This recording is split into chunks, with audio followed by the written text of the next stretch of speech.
کہ اگر کسی گھر میں کتا ہو اور جاندار کی تصویر ہو تو اس گھر میں اللہ کی رحمت کے فرشتے نہیں آتے. یہ کتا جس کی رال اگر کسی کپڑے پر لگ جائے تو وہ ناپاک ہو جاتی ہے. وہ کتا کہ جس گھر میں چلا جائے وہاں سے خیر و برکت کے دروازے بند ہو جاتے ہیں, رحمت کے فرشتے نہیں آتے. لیکن یہی کتا اگر ادب کے ساتھ اللہ والوں کی چوکھٹ پر بیٹھ جائے تو وہ بھی قابل ذکر بن جایا کرتا ہے. اور قابل ذکر ایسا نہیں بنتا بلکہ اللہ تعالیٰ اپنی آخری کتاب میں اس کتے کا ذکر فرماتا ہے. اس کتے کا ذکر اللہ اپنی آخری کتاب میں فرماتا ہے اور فرماتا ہے کہ وہ اصحاب کہف کا کتا جو آج بھی اصحاب کہف کے غار کے دہانے پر اپنے پاؤں پھیلا کر بیٹھا ہوا ہے. اور اللہ حدیثوں میں آیا ہے, علماء مفسرین فرماتے ہیں یہ وہ کتا ہے کہ ابھی کتا ہے لیکن کل بروز قیامت اولیاء کرام کی عقیدت اور محبت کی وجہ سے اللہ اسے انسانی شکل میں جنت میں داخل فرمائے. مطلب کتا اگر اللہ کے ولیوں کی چوکھٹ پر آ کر عقیدت سے بیٹھ جائے تو اللہ تعالیٰ اس کتے کو بھی جنتی فرما دیتا ہے. تو پھر ہم تو غلامان مصطفیٰ ہیں, ہم تو ایمان والے ہیں. اگر ہم اللہ کے ولیوں کے آستانے پر عقیدت سے آ کر بیٹھ جائے تو اللہ ہمیں کیوں نہیں جنت کی سرٹیفکیٹ اور جنت کی سند عطا فرمائے. یقیناً یہ اللہ والوں کے وہ مقامات ہیں, اللہ والوں کے یہ وہ آستانے ہیں جہاں پر اللہ کی رحمتیں نازل ہوا کرتی ہے. اللہ تعالیٰ نے قرآن عظیم میں ارشاد فرمایا اِنَّا رحمت اللہ قریب من المحسنین, کہ یاد رکھو اللہ کی رحمتیں یہ اللہ والوں کے قریب نازل ہوا کرتی ہے. اس آیت کریمہ کا یہ مفہوم ہے. اب ذرا غور کیجئے, اگر آپ برا نہ مانے تو میں ایک بات عرض کر دوں کہ آج عرس, ہم نے عرس کا تصور اور عرس ہم نے کیا جانا کہ عرس کسے کہتے ہیں. عرس کا مطلب جہاں پر قوال لوگ جمع ہو کر ڈھول بجائے ہم سمجھتے ہیں کہ وہ عرس ہے. عرس کا مطلب جہاں پر لوگ جمع ہو کر ڈھول بجائے اور عورتیں اور مرد ایک ساتھ اختلاط کرے, ایک ساتھ جمع ہو کر وہاں گھومے پھرے, سیر و تفریح کرے, ہم سمجھتے ہیں کہ یہ عرس ہے. جہاں پر لوگ میلہ لگائے, ٹھیلا لگائے, ہم سمجھتے ہیں کہ یہ اللہ والوں کا عرس ہے اور ہم نے اللہ والوں کو راضی کر لیا. یہ بات یاد رکھیے گا, اسلام میں ڈھول باجے کا کوئی تصور نہیں ہے. اسلام میں میوزک اور موسیقی کا کوئی تصور نہیں ہے. اگر آپ میری بات کو سمجھ سکتے ہیں تو اگر کوئی بھی سلسلے سے آپ تعلق رکھتے ہو تو سلسلے کی محبت سے پرے آ کر آپ شریعت اسلامیہ کی روشنی میں آ کر سوچیں کہ یہ وہ ڈھول ہے, یہ وہ موسیقی ہے کہ اللہ کے رسول صلی اللہ علیہ وسلم نے ارشاد فرمایا جہاں پر موسیقی بجائی جاتی ہے, جہاں پر مزامیر بجائے جاتے ہیں, جہاں پر ڈھول بجایا جاتا ہے وہاں پر شیطان آ کر رقص کرتا ہے, وہاں شیطان ناچا کرتا ہے. آئے ذرا اللہ والوں کی سیرت تجربہ کا ہم جائزہ لیں کہ اللہ والے بھی جب کسی کے عرس میں آتے تھے, اللہ والے بھی جب کسی کے عرس میں جاتے تھے تو ان کے جانے کا انداز کیا ہوتا تھا. آپ سن رہے میری گفتگو تو آپ اپنے ہاتھوں کو ایک بار سبحان اللہ, ہاتھوں کو اٹھا کر سبحان اللہ بول دیں. ماشاءاللہ آپ مختصر ہیں, آپ کم ہیں, لیکن اتنے سارے لوگوں میں اللہ نے آپ کو چنا ہے اس ذکر کو سننے کے لیے. لوگ آئے ہیں سیر و تفریح کرنے کے لیے, آپ آئے ہیں اللہ کے رسول کا ذکر کرنے کے لیے. تو یہ آپ کی خوش نصیبی ہے کہ لشکر شاہ بابا رحمت اللہ تعالی علیہ نے آپ کو چنا ہے, کیونکہ جب ذکر مصطفیٰ صلی اللہ علیہ وسلم کی محفل سجائی جائے تو ہزاروں لوگوں میں سے اللہ تعالیٰ کچھ ہی لوگوں کو اس محفل کے لیے چنتا ہے, اور آپ کو اللہ نے چنا ہے اس کام کے لیے. تو انشاءاللہ آپ یہاں پر بیٹھے رہیں گے تو جو حضرات پیچھے تشریف فرما ہے اگر انہیں زحمت نہ ہو تو حضرت بابا لشکر شاہ رحمت اللہ تعالی علیہ کے عرس میں آئے ہوئے لوگ ذرا سامنے آ جائیں, سامنے آ جائیں. یہ سامنے کی جو کرسیاں خالی ہیں آپ سامنے آ جائیں. علماء کرام کا قریب سے دیدار کرنا یہ بھی اللہ کی عبادت ہے, اللہ کی عبادت ہے. آپ ان کا دیدار کریں, اللہ تعالیٰ آپ کے نام اعمال میں اضافہ فرمائے گا, نیکیوں میں اضافہ فرمائے گا. تو یہ جو اللہ والے ہوا کرتے تھے, اللہ والے کس طریقے سے اس میں جاتے تھے ذرا آپ غور کریں. آج بھی کچھ لوگ درگاہوں پر آتے ہیں, عرس میں آتے ہیں, تو آپ ذرا ان کے آنے کا انداز دیکھیں آج کے جوانوں کا. ہم نے سنیت صرف درگاہوں تک, چادروں تک, ڈھول باجے تک اور قوالیوں تک محدود کر دی کہ سنیت اس کا نام ہے. یاد رکھیے سنیت کیا ہے، میں آپ کو وہ بتاتا ہوں۔ حضرات ہم جب اولیاء کرام کے آستانے پر آتے ہیں تو آپ دیکھیں بہت سارے لوگ آ رہے ہیں، آنے والوں کا الگ الگ انداز ہے، کوئی ڈھول باجا، کوئی ڈھول پٹتا ہوا آ رہا ہے، کوئی ناچتا ہوا آ رہا ہے، کوئی وہ ہے جو گانا گاتا ہوا آ رہا ہے، آنے والوں کے الگ الگ انداز ہے، اور لوگوں نے سمجھ لیا کہ ہم اس کے ذریعے اولیاء کرام کو راضی کر لیں گے۔ یاد رکھنا یہ اولیاء کرام اس طریقے سے راضی نہیں ہوتے۔ اولیاء کرام راضی کیسے ہوتے ہیں؟ آئیے میں آپ کو اللہ کے سب سے بڑے ولی ہندوستان کی سرزمین پر، جنہوں نے ہندوستان کی سرزمین پر ایمان کی دولت ہمیں عطا کی، جنہوں نے ہندوستان کی سرزمین پر اسلام کی شمع کو روشن کیا، جن کی بدولت، جن کے دستے حق پر جو ہے 99 لاکھ لوگوں نے کلمہ پڑھا وہ مسلمان ہوئے، آج اگر ہمارے دلوں میں بھی ایمان کی ربق موجود ہے تو یہ اسی ذات کی دین ہے جنہیں ہم خواجہ اجمیری حضرت خواجہ غریب نواز کے نام سے یاد کرتے ہیں۔ حضرت سیدنا خواجہ غریب نواز رحمت اللہ تعالی علیہ جب آئے تھے ہندوستان کی طرف، آپ جب مدینے سے چلے تھے تو مدینہ المنورہ کی سرزمین پر آپ جب اللہ کے رسول صلی اللہ علیہ وسلم کی بارگاہ میں گئے، حضرت سیدنا معین الملت والدین حضرت خواجہ غریب نواز رحمت اللہ تعالی علیہ جب مدینہ المنورہ گئے تو مدینہ المنورہ میں مسجد نبوی شریف میں رہ کر ہمارے سیدنا خواجہ غریب نواز نے 8 سال تک لوگوں کو درس حدیث دیا ہے، لوگوں کو فقہ کی تعلیم دی ہے۔ یہ بات میں اس لیے کہہ رہا ہوں کہ جو آج ہمارے درمیان اللہ کے ولیوں کو ماننے کا تصور ہے، جو رنگ برنگے کپڑے پہن کر گھومے، ہم سمجھتے ہیں وہ اللہ کا ولی ہے۔ جو رنگ برنگے کپڑے پہن کر لوگوں کے سامنے بیٹھ کر سٹے کا نمبر بتائے، لاٹری کا نمبر بتائے، گانجا پیے اور لوگوں 10 ہاتھوں میں انگوٹھی پہن لے، ہم سمجھتے ہیں یہ اللہ کا ولی ہے۔ آج ہم نے ننگ دھڑنگوں کو اللہ کا ولی ماننا شروع کر دیا۔ یاد رکھنا اللہ کا ولی وہ ہوتا ہے جو عالم دین ہوتا ہے، کوئی ولی ایسا نہیں ہوا کہ جو عالم دین نہ ہوا ہو۔ ایک بات اور ہے کہ ہر عالم ولی نہیں ہوتا، لیکن ہر ولی عالم دین ضرور ہوتا۔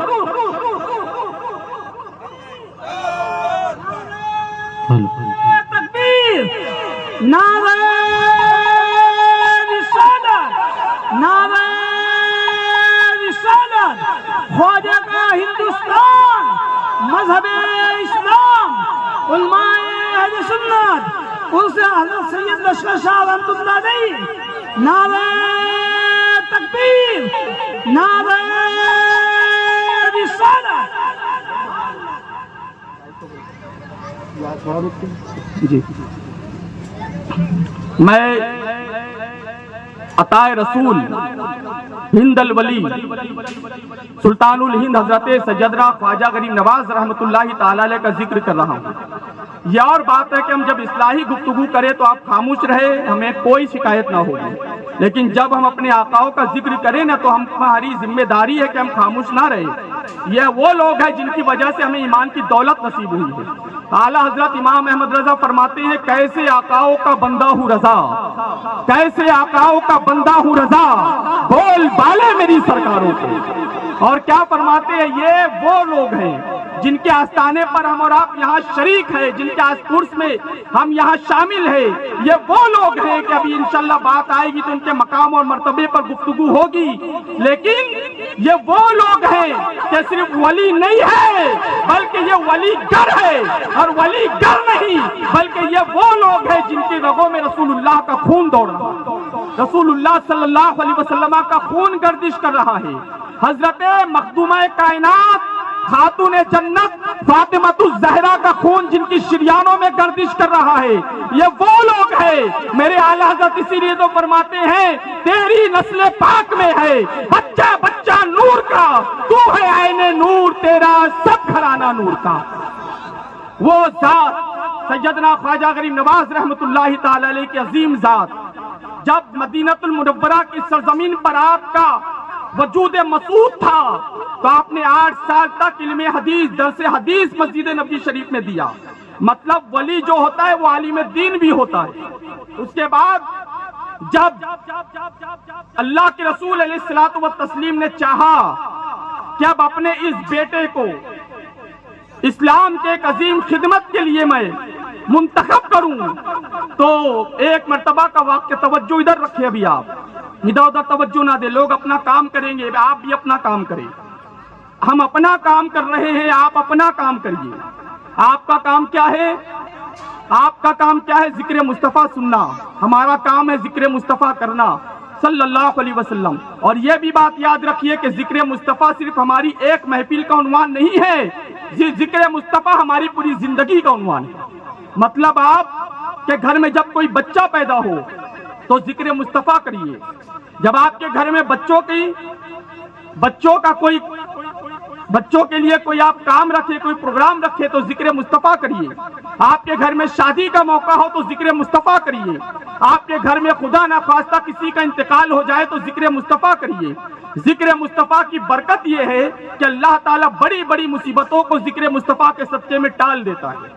آج سے چند سال پہلے دیکھیں آپ، جب وبائیں پھیلتی تھی، وبا آتی تھی، ابھی چند سال قبل ابھی کورونا وائرس کی وبا آئی تھی تو لوگ ماسک پہن کر گھوم رہے تھے۔ یہ ڈاکٹروں کا کہنا تھا، ٹھیک ہے، اس پر بھی عمل کیا جائے گا، لیکن پہلے جب وبائیں آتی تھی تو لوگ ماسک پہن کر نہیں گھومتے تھے۔ پہلے جب وبائیں آتی تھی تو لوگ کثرت سے ذکر مصطفیٰ کرتے تھے، اور ذکر مصطفیٰ صلی اللہ علیہ وسلم کی بدولت اللہ تعالیٰ اس وبا کو، اس بیماری کو لوگوں سے دور فرما دیتا تھا۔ بات دور نکلیں گی، میں اپنے عنوان پر آؤں۔ سیدنا خواجہ غریب نواز رحمۃ اللہ تعالیٰ علیہ مدینہ المنورہ کی سرزمین پر موجود ہیں، بے شمار لوگ وہاں پر، ہزاروں کا مجمع ہے۔ روضہ رسول صلی اللہ علیہ وسلم سے جو اللہ کے رسول علیہ الصلوۃ والسلام کے روضے کے جو خادم تھے وہ باہر آئے۔ باہر آنے کے بعد انہوں نے کہا کہ تم میں سے وہ کون ہے جس کا نام معین الدین ہے؟ یاد رکھیں، معین الدین یہ نام نہیں ہوتا، معین الدین یہ لقب ہوتا ہے، مطلب دین کا مددگار۔ تو دین کا مددگار، آپ کا نام تھا محمد حسن، خواجہ غریب نواز رحمۃ اللہ علیہ کا نام کیا تھا؟ آپ بھی ذرا بول دے، کیا نام تھا؟ محمد حسن۔ ہمیں یہ بھی ہمارے لیے بڑے افسوس کی بات ہے کہ ہمیں کرکٹروں کے نام معلوم ہوتے ہیں، کرکٹروں کی بیویاں کتنی ہیں، ان کے نام کیا ہے، ہمیں اس کے بھی نام معلوم ہوتے ہیں نہ۔ اور ہمارے یہاں ٹی وی سیریلوں میں آنے والی جو اداکارہ ہے یا اداکار ہے، ان کے نام کیا ہے، ان کے بچوں کے نام کیا ہے، یہ ہمیں سب معلوم ہے، لیکن جو ہمارے محسن ہیں، جنہوں نے ہم پر احسان کیا، جن کی وجہ سے اسلام کی دولت ہمیں نصیب ہوئی، ہمیں ان کا نام نہیں معلوم، ہمیں ان کے والدین کا نام نہیں معلوم۔ حضرت خواجہ غریب نواز رحمۃ اللہ علیہ کے والد کا نام کیا ہے؟ محمد حسن۔ اور آپ کو لقب معین الدین اس لیے پڑا کہ آپ نے اللہ کے دین کی مدد فرمائی، تو آپ کا لقب ہوا معین الدین۔ خواجہ غریب نواز فرماتے کہ میں ہزارہ لوگوں کے مجمع میں رسول اللہ صلی اللہ علیہ وسلم کے روضے کے سامنے بیٹھا ہوا تھا، موجود تھا۔ روضہ رسول صلی اللہ علیہ وسلم کے خادم باہر آئے کہ تم میں سے معین الدین کون ہے؟ تو ہزاروں لوگ وہاں پر کھڑے ہو گئے، جن کے نام معین الدین تھے، کھڑے ہو گئے، لیکن خواجہ غریب نواز کھڑے نہ ہوئے۔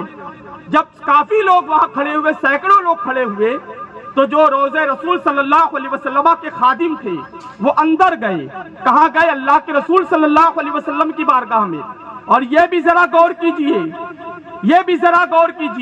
جب سینکڑوں لوگ کھڑے ہوئے تو خادم رسول نے کہا، جو روضہ رسول صلی اللہ علیہ وسلم کے خادم تھے، انہوں نے کہا کہ تم میں سے جس کا نام معین الدین ہے وہ اندر چلے، انہیں اللہ کے رسول طلب فرما رہے، اللہ کے رسول انہیں بلا رہے ہیں۔ مطلب 800 سال کے، اللہ کے رسول کے وصال کے 800 سال کے بعد اللہ کے رسول بلا رہے خواجہ غریب نواز کو روضہ رسول کے اندر۔ مطلب پتہ چلا کہ ہمارے آقا 800 سال کے بعد بھی اپنی قبر انور میں زندہ ہے، اور صرف 800 سال کے بعد نہیں بلکہ آج بھی ہمارے آقا اپنی قبر انور میں زندہ ہے، اور انشاءاللہ صبح قیامت تک اپنی قبر انور میں ہمارے آقا جو ہے وہ اپنی حیات ظاہری اور جسمانی کے ساتھ زندہ رہے گے۔ میرے امام نے یوں ہی تو قسم کھا کر نہیں فرمایا کہ تو زندہ ہے واللہ، تو زندہ ہے واللہ، میری چشم عالم سے چھپ جانے والے۔ تو سیدنا خواجہ غریب نواز نے کوئی جواب نہ دیا۔ وہ روضہ رسول کے خادم اندر گئے اور اندر جا کر باہر آئے۔ غور کیجئے گا، ہم جب باہر آئے تو روضہ رسول کے خادم کہنے لگے کہ سب معین الدین کو نہیں بلایا جا رہا، جن کا نام معین الدین چشتی ہے انہیں اندر بلایا جا رہا ہے. اور معین الدین چشتی صرف ایک ذات تھی. خواجہ غریب نواز لرزتے کانپتے کھڑے ہوئے کیونکہ کائنات کے سب سے بڑے دربار سے انہیں بلاوا آیا تھا. ہمارے آقا سے بڑا دربار کسی اور کا ہو سکتا ہے، ان سے بڑا دربار کائنات میں کسی کا نہیں. جہاں پر 70,000 فرشتے صبح کو آتے ہیں وہ چلے جاتے ہیں درود و سلام پڑھ کر، تو پھر 70,000 فرشتے شام میں آتے ہیں وہ صبح تک درود و سلام پڑھتے ہیں. اور جو ایک بار جو فرشتہ آ جائے وہ اسے قیامت تک پھر آنے کی مہلت نہ ملے گی. تو یہ روضہ رسول میں جب خواجہ غریب نواز رحمۃ اللہ تعالی علیہ گئے تو خواجہ غریب نواز خود فرماتے ہیں کہ مجھے ماتھے کی آنکھوں سے، سوتے ہوئے میں نہیں بلکہ ماتھے کی آنکھوں سے مجھے اللہ کے رسول صلی اللہ علیہ وسلم کا وہاں پر دیدار ہوا. میں نے دیکھا کہ اللہ کے رسول تاجدار کائنات صلی اللہ علیہ وسلم اپنے حیات جسمانی کے ساتھ وہاں پر تشریف فرما ہے اور میں ان کی زیارت کر رہا تھا. یہ ہماری اولیاء کرام کی شان ہے. یاد رکھے کہ جب خواجہ غریب نواز جو ہے 5ویں صدی ہجری میں جب روضہ رسول پر جاتے ہیں تب انہیں اللہ کے رسول کا دیدار ہوتا ہے.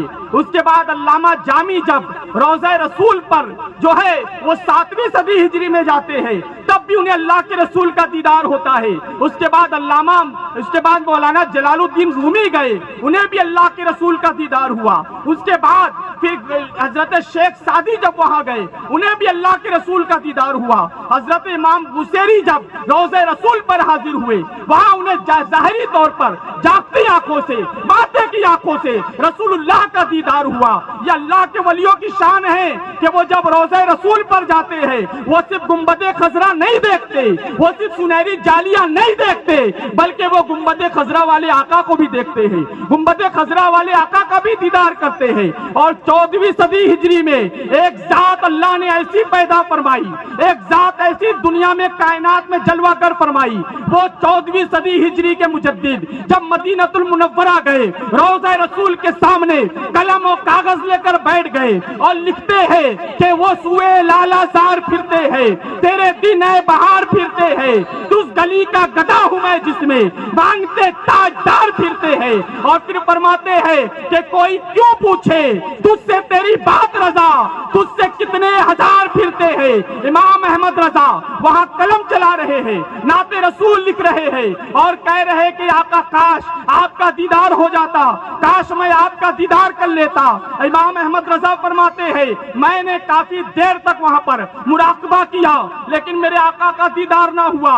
اچانک پھر میں نے لکھا کہ یا رسول اللہ لاکھوں قدسی ہے کام خدمت پر، لاکھوں گردے مزار پھرتے ہیں. اعلیٰ حضرت فرماتے ہیں جب میں نے یہ شعر لکھا تو میں نے دیکھا کہ میری آنکھوں سے پردہ ہٹا اور جب میری آنکھوں سے حجاب ہٹا میں نے دیکھا کہ سامنے اللہ کے رسول کی ذات تشریف فرما تھی، اللہ کے رسول تشریف فرما تھے. تکبیر، نعرہ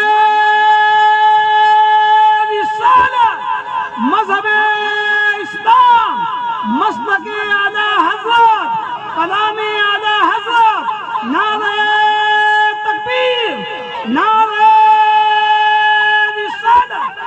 سبحان اللہ. یہ ہے ہمارے مجدد کی شان. تو وہی سیدنا خواجہ غریب نواز روضہ رسول میں گئے. میرے آقا صلی اللہ علیہ وسلم نے حضرت خواجہ غریب نواز کو ایک انار دیا، ایک انار عنایت فرمایا. اور خواجہ غریب نواز فرماتے کہ میں نے انار میں دیکھا تو ہندوستان کا مجھے نقشہ نظر آیا. خواجہ غریب نواز فرماتے ہیں کہ تمہیں ہندوستان کی سرزمین پر جانا ہے اور وہاں جا کر تمہیں اسلام کی تبلیغ کرنی ہے، اسلام کا پیغام عام کرنا ہے. خواجہ غریب نواز رحمۃ اللہ علیہ جب ہندوستان کی سرزمین پر آئے تو آنے کے بعد آپ نے یہاں پر کم و بیش ایک روایت کے مطابق آپ نے یہاں پر 80 سال رہ کر خدمت دین کی اور 99 لاکھ لوگوں کو آپ نے کلمہ پڑھایا اور انہیں مسلمان کیا. اب یہ خواجہ غریب نواز رحمۃ اللہ علیہ کی ذات ہوئی. ان کے بعد جو ذات کائنات میں آپ کی جانشین بن کر جلوہ گر ہوتی ہے اس ذات کا نام ہے قطب الدین بختیار کاکی رحمۃ اللہ تعالی علیہ. حضرت خواجہ قطب الدین بختیار کاکی رحمۃ اللہ تعالی علیہ یہ وہ ذات ہے کہ جب خواجہ غریب نواز رحمۃ اللہ تعالی علیہ کا وصال ہو گیا جب آپ کا وصال ہو گیا، آپ کو قبر انور میں جب دفن کیا گیا، تو جب آپ کا پہلا عرس مبارک آیا، خواجہ غریب نواز رحمۃ اللہ تعالی علیہ کا پہلا عرس مبارک، یہ بھی عرس ہے جسے جہاں پر ہمارا یہاں جلوہ فرما ہے، یہ بھی عرس ہے۔ تو خواجہ غریب نواز رحمۃ اللہ علیہ کا جب پہلا عرس مبارک آیا تو اس وقت خواجہ قطب الدین بختیار کاکی رحمۃ اللہ تعالی علیہ دلی کی سرزمین پر تشریف فرما تھے۔ تو خواجہ قطب الدین بختیار کاکی رحمۃ اللہ تعالی علیہ نے سوچا کہ میرے پیر و مرشد کا عرس ہے اور مجھے وہاں پر حاضر ہونا ہے، مجھے وہاں پر حاضر ہونا ہے۔ تو خواجہ قطب الدین بختیار کاکی دلی سے چلے اجمیر مولا کی سرزمین کے لیے، وہ بھی پیدل چلے، پاؤں میں جوتے چپل نہ تھے، برہنہ پا چلے۔ اور جیسے آج ہم ولیوں کے آستانے پر ڈھول بجاتے ہوئے آتے ہیں، ناچتے گاتے ہوئے آتے ہیں، اور کبھی آرکیسٹرا کے ساتھ آتے ہیں، کبھی مٹکا پارٹی والوں کے ساتھ آتے ہیں، یہ ہمارا انداز ہے اور ہم نے اس کو سنیت سمجھ لیا۔ یاد رکھنا، سنیت یہ نہیں ہے جو آج ہم نے اپنے طریقے سے سنیت کو سمجھ لیا۔ سنیت سمجھنا ہے تو آئیے اللہ کے ولیوں کے آستانے پر، اولیاء اللہ کی تعلیمات کیا ہے۔ خواجہ قطب الدین بختیار کاکی جب دلی سے چلے ہیں اجمیر مولا کے لیے تو آپ کے آنے کا انداز کیا تھا؟ آپ جب چلتے تھے 11 قدم چلنے کے بعد آپ 2 رکعت نفل نماز ادا فرماتے تھے۔ دلی سے جب آپ اجمیر مولا کے لیے چلے ہیں تو فوائد الفوائد میں لکھا ہوا ہے کہ دلی سے اجمیر مولا تک آنے کے لیے جو راستہ آپ نے طے کیا، ہر 11 قدم پر 2 رکعت نفل نماز، اور آپ نے 40 مرتبہ قرآن عظیم کو ختم فرمایا۔ یہ کیا ہے؟ یہ اللہ کے ولیوں میں کے آستانے پر آنے کا طریقہ ہے۔ اس طریقے سے اگر ہم اللہ کے ولیوں کے آستانے پر آئیں گے تو اللہ تعالیٰ میں اولیاء کرام کے فیض و برکات سے مالا مال فرمائے گا۔ ایک بات اور بتاؤں گا آپ کو، بات وہ کتے کی چل رہی تھی، بات آگے بڑھی، میں اپنے موضوع پر پھر دوبارہ پلٹ کر آؤں گا۔ بات وہ کتے کی چل رہی تھی، وہ کتا کہ اگر کسی گھر میں ہو تو پھر وہ گھر میں اللہ کی رحمت کے فرشتے نہیں آتے، اگر تصویر ہو جاندار کی یا کتا ہو۔ جو لوگ اپنے گھروں میں اپنے پیروں کی تصویر لگاتے ہیں، جو لوگ اپنے گھروں میں ولیوں کی تصویر لگاتے ہیں، وہ ہوش کے ناخن لے کہ اللہ کے رسول صلی اللہ علیہ وسلم نے فرمایا جس گھر میں کتے ہو یا جاندار کی تصویر ہو اس گھر میں رحمت کے فرشتے نہیں آتے۔ تو تم یہ رونا کیوں رو رہے ہو کہ ہمارے گھر میں فرشتے، ہمارے گھر میں رحمت کا نزول نہیں، برکت کا نزول نہیں؟ بات دراصل یہ ہے کہ ہم شریعت سے دور ہوئے، ہمارے گھروں میں اللہ کی رحمتیں برکتیں نازل ہونا بند ہو گئی۔ یہ بات یہ دیکھیں کہ وہ کتا جن کا ذکر اللہ نے قرآن عظیم میں فرمایا، آپ نے سورہ کہف کی اگر تلاوت کی ہوگی تو سورہ کہف کا کبھی ترجمہ پڑھے آپ، اور ترجمہ بھی غیروں کا نہ پڑھیے، ترجمہ بھی پڑھیے تو کنز الایمان لائیے اور اعلیٰ حضرت کا ترجمہ پڑھیے۔ جب مارکیٹ میں دکانوں پر آپ جائیں قرآن عظیم لینے کے لیے تو ترجمے والا جب قرآن لے تو یہ کہے کہ مجھے اعلیٰ حضرت کا کنز الایمان چاہیے، اسی اعلیٰ حضرت کے ترجمے کو آپ کبھی سورہ کہف کا ترجمہ پڑھیں۔ سورہ کہف میں 7 ولیوں کا ذکر ہے۔ آپ کا ذہن حاضر ہے، آپ سن رہے ہیں تو ایک بار ہاتھوں کو بلند کر کے سبحان اللہ بولیں۔ ماشاءاللہ آپ بیدار ہیں، اللہ آپ کی بیداری کو سلامت رکھے کہ آپ جو یہ ہاتھ اٹھا رہے ہیں نا، یہ ہاتھ بڑے کام کے ہیں۔ ایک شاعر نے کہا ہے کہ کوئی لیڈر نہ منسٹر نہ سپاہی دے گے، ذرا سبحان اللہ بول دیا، کوئی لیڈر نہ منسٹر نہ سپاہی دے گے، جو خوشی دلی کے محبوب الہی دے گے، ان کے نام پر ہاتھوں کو اٹھائے رکھیے، آپ کے حق میں یہ محشر میں گواہی دیں گے، آپ کے حق میں یہ محشر میں گواہی دیں گے۔ اور یہ جو ہم ذکر کر رہے ہیں، ذکر کس کا ہے؟ یہ کربلا والوں کا ذکر ہے۔ یہ حضرت بابا سید لشکر شاہ رحمۃ اللہ تعالی علیہ، جو وہ شہید بھی ہے، ولی بھی ہے، آل رسول بھی ہے، یہ کربلا سے ان کا سلسلہ نسب جا کر ملتا ہے، کربلا والوں سے ان کا سلسلہ نسب جا کر ملتا ہے۔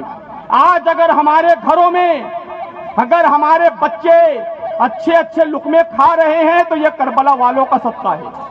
آج اگر ہمارے گھروں میں بہترین دسترخوان سج رہے ہیں تو انہی اللہ والوں کا صدقہ ہے۔ شاعر نے کہا ہے کہ در شبیر کی مٹی جو سر کا تاج ہو جائے، در شبیر کی مٹی جو سر کا تاج ہو جائے تو تقدیر کی پھر تو میرے معراج ہو جائے. ارے خیرات دینا بند کر دے یہ کربلا والے, یہ دنیا دانے دانے کے لیے محتاج ہو جائے. نعرہ تکبیر, نعرہ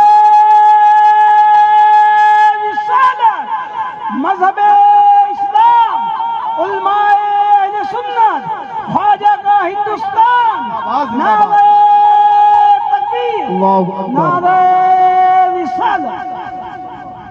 کون دیتا ہے دینے کو منہ چاہیے, دینے والا ہے سچا ہمارا نبی.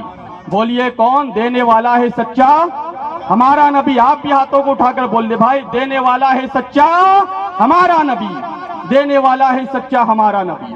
اور یاد رکھے قرآن عظیم میں 7 ولیوں کا ذکر ہے. قرآن عظیم میں 7 ولیوں کا ذکر ہے اصحاب کہف میں, سورہ کہف میں.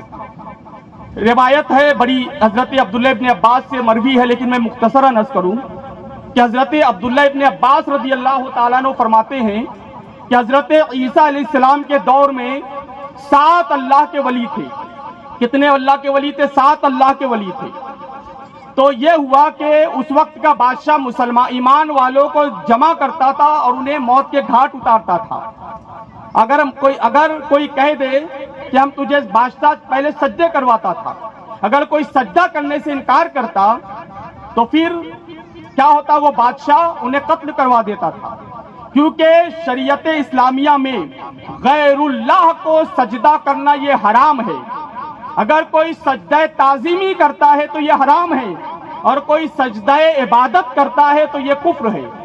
اسی لیے جب آپ اولیاء اللہ کے آستانوں پر جائے, مزارات پر جائے, تو بڑے ادب کے ساتھ جائے. ہمارے یہاں یہ ہوتا ہے کہ ہمارے یہاں بہت سارے لا علم لوگ اللہ کے ولیوں کے آستانے پر جا کر سجدے کرتے ہیں, حالانکہ یہ سجدہ تعظیمی ہے, یہ حرام ہے.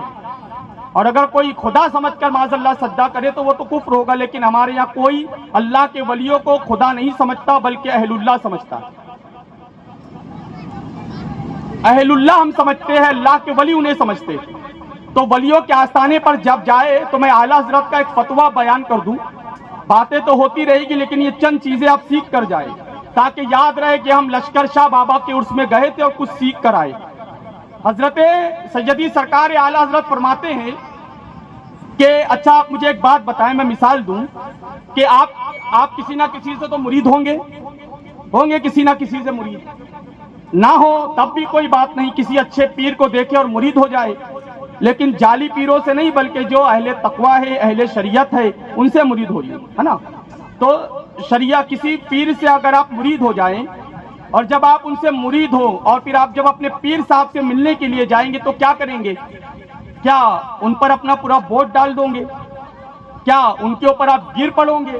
ایسا نہیں کروں گے, بلکہ جاؤں گے ادب کے ساتھ, حضرت کا ہاتھ چوموں گے, قدم چوموں گے, حضرت کے ہاتھ کو اپنے سر پر رکھو گے. یہ طریقہ ہوتا ہے کسی پیر و مرشد سے یا علماء سے یا مشائخ سے ملنے کا. اب ہم جب آستانوں پر جاتے, اللہ کے ولیوں کے آستانوں پر, مزارات پر جاتے ہیں تو ہم پورے طریقے سے گر جاتے, لپٹ جاتے ہیں مزار کو, پورا اپنے جسم کا بوجھ اللہ کے ولی کے مزار پر ڈال دیتے ہیں اور سجدہ کرنے لگتے ہیں. یہ شریعت میں منع ہے. یہی آپ کی چیزیں دیکھ کر آج بدعقیدے سنیت کو بدنام کر رہے ہیں. لیکن یاد رکھیں یہ طریقہ صحیح نہیں ہے, آپ اس طریقے سے نہ کریں. آپ جب کسی زندہ ولی سے جو موجود ہے, پیر صاحب موجود ہیں, تو آپ جائیں گے ادب سے دور کھڑے رہ کر ان سے ملاقات کریں گے, ان سے بات چیت کریں گے. اسی طریقے سے جس طریقے سے آپ زندہ ولی کا ادب کرتے ہیں تو یہ جو مزارات میں اولیاء کرام آرام فرما ہے یہ بھی زندہ ہے, یہ بھی زندہ ہے.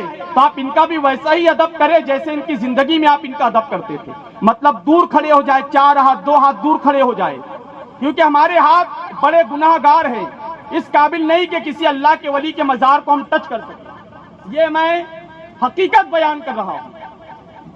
ہم دور کھڑے رہیں اور دور کھڑے رہ کر ان کے لیے اصالے ثواب کریں, ان کے وسیلے سے دعا کریں, تو اللہ کے ولیوں کے فیوز و برکات سے ہم مالا مال ہو گئے. تو وہ بادشاہ کیا کرتا تھا, اپنے کو سجدے کرواتا تھا, جو سجدہ نہیں کرتا تھا اسے قتل کر دیتا تھا. تو یہ جو 7 اللہ کے ولی تھے, انہوں نے کہا ہم کسی اللہ کے علاوہ کسی اور کو سجدہ نہیں کریں گے. لہٰذا یہ اپنا ایمان بچانے کے لیے اپنی بستی سے باہر نکلے رات کے اندھیرے میں یہ 7 لوگ اپنا ایمان بچانے کے لیے اپنے گھر سے باہر نکلے.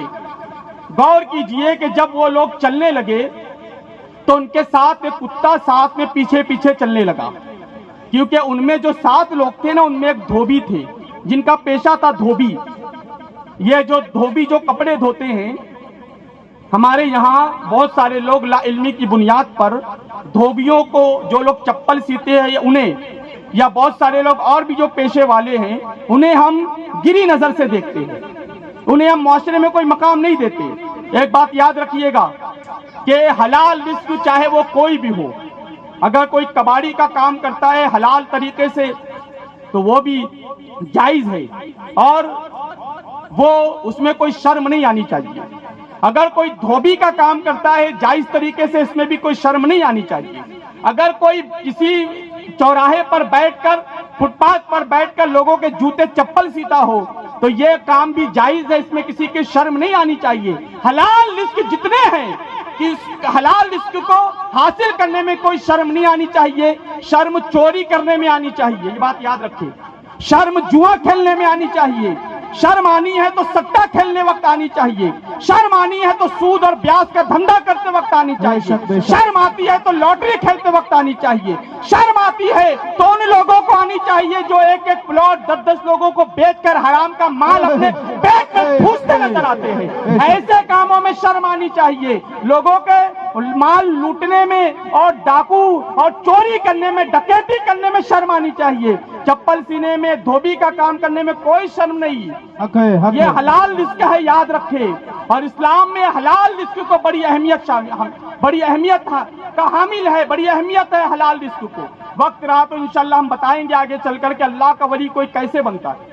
وقت اگر ساتھ دیا، وقت تک میں اگر گنجائش رہی تو وہ 7 لوگ چلے تو ان میں ایک دھوبی تھے، تو وہ ان کے ساتھ ان کا کتا بھی تھا، وہ بھی پیچھے پیچھے چلنے لگا. تو وہ جو دھوبی تھے وہ کہنے لگے کہ یہ کتا ہمارے ساتھ جائیں گا تو بھوکیں گا. کتوں کا کام ہوتا ہے بھوکنا. جب یہ بھوکیں گا تو یہ ہوگا کہ بادشاہ کے سپاہی ہمیں پکڑ لیں گے، اور جب بادشاہ کے سپاہی ہمیں پکڑ لیں گے تو ہمیں قتل کر دیں گے. تو وہ اپنا ایمان بچانے کے لیے وہاں سے چلے. جب اپنا ایمان بچانے کے لیے چلے تو کتے کو انہوں نے بھگانا چاہا. تو ان میں جو اللہ کے ولیوں میں 7 لوگوں میں سے ایک اللہ کے ولی نے کنکر اٹھایا، کتے کو مارنا چاہا تاکہ کتا بھاگ جائے. جیسے انہوں نے کنکر اٹھایا وہ کتے نے اللہ کی بارگاہ میں دعا کی. حضرت عبداللہ بن عباس فرماتے ہیں کہ اس کتے نے اللہ کی بارگاہ میں دعا کی تو اللہ تعالیٰ نے اس کتے کو زبان عطا فرمائی، انسانی زبان عطا فرمائی. اور وہ کتا اپنے ہاتھوں کو اس طریقے سے بلند کر کے کہنے لگا، اے اللہ کے ولیوں مجھے مارو مت، میں بھوکنے والا نہیں ہوں، میں جانور ہوں تو کیا ہوا، لیکن مجھے اللہ کے ولیوں کا ادب معلوم ہے، مجھے پتا ہے کہاں بھوکنا چاہیے اور کہاں نہیں بھوکنا چاہیے. مطلب یہ بھی ہے کہ اگر ایک جانور اللہ کے ولیوں کا ادب کر لے تو وہ انسانوں پر سبقت لے جائے، اور کوئی انسان ہو کر اگر اللہ کے ولیوں کا ادب نہ کرے تو وہ جانور سے بھی گیا گزرا. تو وہ اصحاب کہف نے جب دیکھا کہ کتا بول رہا ہے تو انہوں نے کتے کو اپنے ساتھ لے لیا، کتا بھی ساتھ چل پڑا. ایک غار میں وہ 7 اصحاب کہف سو گئے. حالانکہ تعداد میں اختلاف ہے لیکن میں مشہور روایت عرض کر رہا ہوں. وہ اصحاب کہف جو تھے وہ غار میں جا کر سو گئے. اب وہ سوئے، کتا بھی غار کے دہانے پر اپنے پاؤں پھیلا کر سو گیا. قرآن عظیم میں اللہ یہ واقعہ بیان فرما رہا ہے. جب وہ اصحاب کہف سو گئے تو پھر یہ ہوا کہ وہ بیدار بھی ہوئے، ان کی نیند کھلی. جب وہ بیدار ہوئے آپس میں ایک دوسرے کو انہوں نے اٹھا کر کہنے لگے کہ ہمیں بھوک لگی ہے، ہمیں بھوک لگی ہے، ہمیں کہیں سے کچھ کھانے کا انتظام کرنا چاہیے. تو انہوں نے آپس میں گفتگو کی کہ ہم کتنے دن سوئے، ہم کتنی دیر سوئے. تو کسی نے کہا ہم رات بھر سوئے، کسی نے کہا نہیں ہم 1 دن اور 1 رات سوئے. لیکن قرآن عظیم میں اللہ تعالیٰ فرماتا ہے وہ 1 دن یا 1 رات نہیں سوئے بلکہ پورے 375 سال تک وہ غار میں سوتے رہے. سبحان اللہ. 375 سال تک وہ اسی غار میں سوتے رہے. جب بیدار ہوئے ایک اللہ کے ولی جو ان میں تھے وہ بازار گئے تو بازار کا نقشہ بدلا ہوا تھا. انہیں وہاں گرفتار کیا گیا کیونکہ جو وہ پیسہ دے رہے تھے روٹی خریدنے کے لیے وہ 300 سال پرانا تھا. تو لوگوں کو لگا کہ انہیں کوئی خزانہ ہاتھ لگا تو بادشاہ کے سپاہیوں نے گرفتار کر لیا. لیکن بہرحال یہ بتانے کا مقصد کیا ہے کہ اللہ کے ولی وہ ہیں کہ جن کا ذکر اللہ تعالیٰ قرآن عظیم میں فرماتا ہے. اور 300 سال کے بعد اللہ نے اصحاب کہف کو پھر سے زندہ کیا, پھر سے انہیں بیدار کیا اور یہ بتا دیا کہ اللہ تعالیٰ مرنے کے بعد بھی دوبارہ لوگوں کو زندہ کرنے کی قدرت رکھتا ہے اور ہم دوبارہ زندہ کیے جائیں گے. ہم جو اپنی مرنے کے بعد اپنی قبروں میں جاتے ہیں تو یہ مت سمجھیے کہ یہیں پہ قصہ تمام ہو گیا, بلکہ یہ بات یاد رکھیے یہ اسلام کا بنیادی عقیدہ ہے کہ مرنے کے بعد ہمیں دوبارہ زندہ کیا جائے گا. اگر کوئی مرنے کے بعد دوبارہ زندہ کیا جانے والے عقیدے کا منکر ہو جائے, انکار کر دے, تو پھر وہ مسلمان نہیں رہ سکتا. تو ہمیں زندہ کیا جائے گا. تو یہ اصحاب کہف کے جو میں نے واقعہ بیان کیا, یہ اس میں یہ تو کہ یہ اللہ کے ولیوں کی شان ہمیں سمجھ میں آئی کہ ولیوں کی کیا شان ہے, اور دوسرا ہمیں اس میں پیغام یہ مل رہا ہے کہ جو نوجوان اپنا ایمان بچانے کے لیے غار میں جا کر پناہ گزی ہو جائے, پناہ حاصل کر لے, تو اللہ تعالیٰ انہیں مقام ولایت پر فائز کرتا ہے. مطلب ایمان کتنی قیمتی چیز ہے, ایمان کتنی قیمتی شے ہے کہ ہر حال میں ایمان کو بچایا جائے, ہر حال میں ایمان کی حفاظت کی جائے, ہر حال میں ایمان کو مضبوطی سے تھام کر رکھا جائے. اور آج ہمارا نوجوان اور ہماری مائیں بہنیں بھی اگر سن رہی ہے تو وہ بھی غور سے سنیں. آج ہمارے یہاں ایمان کو ایمان کا سودا کہاں کیا جا رہا ہے. گانوں کی دہلیز پر ہم اپنے ایمان کا سودا کر رہے ہیں, بولے کر رہے ہیں یا نہیں.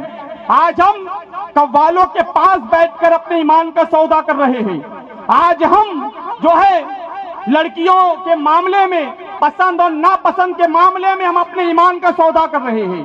بولیے کیا ایمان اتنی کمزور شے ہے کہ اسے گانوں کی دہلیز پر قربان کیا جائے, یا اسے غزلوں کی دہلیز پر قربان کیا جائے, یا اسے فلموں کی دہلیز پر قربان کیا جائے, یا اسے لڑکیوں کی پسند اور ناپسند کے معاملے میں قربان کیا جائے. ایمان وہ شے ہے کہ ایمان کو کیسے بچایا جائے. اگر ایمان کی اہمیت پوچھنی ہے تو کربلا والوں سے پوچھو کہ کربلا والوں نے اپنی جان دے دی. حضرت امام علی مقام رضی اللہ تعالیٰ عنہ نے اپنے ننھے 6 ماہ کے لیے اصغر کو قربان کیا, لیکن ایمان کا سودا نہ کیا. ہم شبیہ پیغمبر حضرت مولا علی اکبر کی لاش کو آپ نے تڑپایا, آپ نے لاشیں کو تڑپتا ہوا دیکھا, لیکن آپ نے اپنے ایمان کا سودا نہ کیا. حضرت امام قاسم کی جوانی لوٹی گئی, لیکن حضرت امام علی مقام نے اپنے ایمان کا سودا نہ کیا. حضرت حر قربان ہو گئے, گھر کے پورا خاندان قربان ہو گیا. رسول اللہ کا خاندان میدان کربلا میں قربان ہو گیا. آپ کا خاندان رسول کے خون سے زمین کربلا سرخ ہو گئی, لالا زار ہو گئی, لیکن امام علی مقام نے ایمان کا سودا نہ کیا. اور پھر اسی پر بس نہیں, پورا خاندان لٹایا, پورا کنبہ لٹایا, اپنی آل لٹائی, اپنی اولاد لٹا دی. اور پھر اس کے بعد جب سارے آل اور اصحاب شہید ہو گئے تو خود پھر امام علی مقام نے اپنی جان کو اللہ کے دین کے لیے قربان کیا. اور نہ صرف اپنا ایمان بچایا بلکہ آنے والی نسلوں کا ایمان بھی قیامت تک کے لیے محفوظ کر دیا. بے شک. تو ایمان بڑی عظیم شے ہے, اسے اتنی آسانی سے قربان نہ کرے, اتنی آسانی سے اسے ضائع نہ کرے. دنیا کی سب سے بڑی دولت ایمان کی دولت ہے. آج ہم اپنے معاشرے کا جائزہ لیں, آج ہم اپنی سوسائٹی کا جائزہ لیں تو آپ کو نظر آئے گا کہ آج ہماری بچیاں, مسلم گھرانوں کی بچیاں بڑی تیزی کے ساتھ مرتد ہو رہی ہے. ایک میگزین کی سروے رپورٹ کے مطابق ایک سال میں, یہ 2025 جو ابھی گزرنے والا ہے, گزرا بھی نہیں ہے, ایک سال مکمل ہونے کو ہے, 6 لاکھ مسلمان بچیوں نے اپنے ایمان کا سودا کیا. 6 لاکھ, یہ تعداد بڑی عظیم تعداد ہے, بہت بڑی تعداد ہے. یہ بچیاں جو غیروں کا ہاتھ تھام کر پارکوں میں گھوم رہی ہے, یہ بچیاں جو اپنے ایمان کا سودا کر رہی ہے, یہ کیا ہے؟ یہ ہمارے گھروں کی تربیت کا اثر ہے. آج ہم نے اپنے گھروں میں جو ٹی وی سیریل کے نام پر جو ماحول پیدا کیا ہے، کبھی پاکستانی سیریل دیکھے جا رہے ہیں، کبھی کامیڈی کے نام پر جو ہمارے یہاں سیریل دیکھے جا رہے ہیں، میں حیا کے پردے میں کہوں کہ کامیڈی سیریل دیکھے جا رہے ہیں اور وہاں پر پڑوسی کا پڑوسی سے افیئر دکھایا جا رہا ہے، کبھی وہاں پر آپ دیکھیں کہ بھابھی کا دیور سے افیئر دکھایا جا رہا ہے، کبھی نند کا کسی اور کے لڑکے کے ساتھ افیئر دکھایا جا رہا ہے، اور ہمارے یہاں طرفہ تماشا یہ ایک ہی صوفے پر بیٹھ کر وہی باپ بھی بیٹھا ہے، وہی ماں بھی بیٹھی ہے، وہی بہو بھی بیٹھی ہے، وہی جوان بیٹی بھی ہے، اور اس بے حیائی والے مناظر کو دیکھ کر جو ہے ہم اس طریقے سے زندگی گزارنے کی کوشش کر رہے ہیں۔ میں کہتا ہوں نوجوانوں، اے گھر کے بوڑھوں، اے بزرگوں، اے ہماری ماں بہنوں، تمہاری غیرت کہاں مر گئی؟ کیا تمہیں اللہ نے اس لیے پیدا کیا تھا کہ تم گھر میں بیٹھ کر ٹی وی سیریل دیکھو اور پھر اس طریقے سے زندگی گزارنے کی کوشش کرو؟ کیا اللہ نے تمہیں اس لیے جوانوں پیدا کیا تھا کہ تم باراتوں میں ناچو، تم ڈی جے کی دھن پر ناچو، تم غیر لڑکیوں کا ہاتھ تھام کر پارکوں میں گھومو؟ یاد رکھنا، تم رسول اللہ کی امت کے جوان ہو، اور تم وہ جوان ہو کہ تمہاری جوانی صلاح الدین ایوبی کی جوانی ہے، تمہاری جوانی خالد بن ولید کی جوانی ہے، تمہاری جوانی یوسف بن تاشقین کی جوانی ہے، تمہاری جوانی ٹیپو سلطان کی جوانی ہے۔ یہ جو اللہ کے ولی اپنے مزار پر آرام فرما ہے، انہیں بھی کبھی جوانی آئی ہوگی، یہ بھی تو جوان ہوئے ہوگے۔ کیا انہوں نے جوانی میں معاذ اللہ کوئی ایسا کام کیا کہ جس سے اللہ ناراض ہو؟ نہیں کیا۔ انہوں نے جوانی میں اپنی جوانی کی حفاظت کی، تب جا کر اللہ نے آج اتنے لوگوں کا مجمع ان کے آستانے پر لگا دیا۔ آپ ذرا کبھی جائیں، میں کس منہ سے کہوں، کہتے ہوئے مجھے شرم آتی ہے، آپ کبھی بس میں سفر کرے، ٹرینوں میں سفر کرے، تو آپ کا اگر ٹوپی لگائے ہوئے ہو، آپ کی داڑھی ہو، آپ وضع قطع سے مسلمان نظر آ رہے ہو، تو کبھی جائیں بس میں بیٹھے کہیں، تو کوئی یہ گوارا نہیں کرتا کہ ہمارے بس میں سیٹ میں ہمارے بازو میں 2 گھنٹے کے لیے 3 گھنٹے کے لیے بھی کوئی ٹوپی یا داڑھی والا کر بیٹھ جائے۔ کیوں؟ کیونکہ ہم نے اپنے آپ کو ایسا بنا لیا۔ کوئی ہمارا وجود اب برداشت نہیں کر سکتا، ٹرینوں میں کوئی آپ کا وجود اب برداشت نہیں کر سکتا۔ تم بھی مسلمان ہو اور یہ بھی تو مسلمان ہے، تمہارا وجود کوئی 2 گھنٹے کے لیے برداشت نہیں کر سکتا، اور پوری دنیا کے لوگ ان کے آستانے پر اپنے سر پر ادب سے پھول لے کر آ رہے ہیں اور ان کے مزاروں پر عقیدت سے ڈال رہے ہیں۔ کیوں؟ کیونکہ ہم نے منافقت کی ہے، ہم نے صرف داڑھی ٹوپی کے نام پر لوگوں کو دھوکہ دیا ہے، ہم حقیقی مسلمان نہ بنے، اور انہوں نے حقیقی مسلمان بن کر اپنی زندگی گزاری، اور اللہ نے ان کے آستانوں پر لوگوں کی بھیڑ لگا دی۔ بے شک۔ آج تاج محل میں آپ جائیں، کیا تاج محل میں کوئی پھول ڈالنے والا ملے گا آپ کو؟ آپ ہمایوں کے مقبرے میں جائیں، وہ ہمایوں جو ہندوستان بھارت کا راجا تھا، کیا اس کے مزار پر کوئی آپ کو فاتحہ پڑھتا ہوا ملے گا؟ نہیں ملے گا۔ لیکن یہ کون لوگ ہیں؟ یہ بے تاج بادشاہ، یہ دین اسلام کے بادشاہ کہ جن کے سر پر اللہ نے تاج ولایت کو رکھا، اور آج ہزاروں سال انہیں زمین میں جا کر ہو گئے، ہزاروں سال سے اللہ تعالیٰ نے ان کی بھیڑ میں ان کے مزار پر رونق برقرار رکھی ہے۔ لوگوں کا مجمع کم نہیں ہوتا، بلکہ ہر سال لوگوں کی تعداد میں اضافہ ہوتا نظر آتا ہے۔ کیوں؟ کیونکہ انہوں نے زندگی ویسی گزار کر چلے گئے، ہمیں درس دیا۔ تو آج کے دور میں حضرت بابا سید لشکر شاہ رحمۃ اللہ تعالی علیہ کے آستانے پر آنے والے لوگوں یہ پیغام لے کر جائے کہ اس پرفتن دور میں جبکہ ہماری بچیاں مرتد ہو رہی ہیں، ہمارے 16 سال کے 17 سال کے جوان شراب پی رہے ہیں، ہمارے جوانوں کے ہاتھوں میں ایم ڈی پاؤڈر نظر آ رہے ہیں، ہمارے جوان گانجے چرس کا نشہ کر رہے ہیں، ہمارے جوان جو ہے وہ چوری کر رہے ہیں، وہ نشہ جب انہیں نشہ کرنے کے لیے پیسہ ان کے پاس نہیں ہوتا تو وہ گھروں میں زیور چراتے ہیں، باپ کا موبائل چراتے ہیں، اور اسے بیچ کر وہ اپنا شوق پورا کرنے پر مجبور ہے۔ کیوں؟ اس دور پرفتن میں ہمیں کرنا کیا چاہیے؟ ایک ماں پر کیا ذمہ داری عائد ہوتی ہے کہ وہ اپنے بچوں کی پرورش کس طریقے سے کرے؟ ایک باپ کی کیا ذمہ داری ہے کہ وہ اپنے بچے کی پرورش کس طریقے سے کرے؟ کس طریقے سے کرے؟ ہم پر یہ ذمہ داری عائد ہوتی ہے کہ اس دور پرفتن میں ہم چند ضروری کام کر لیں۔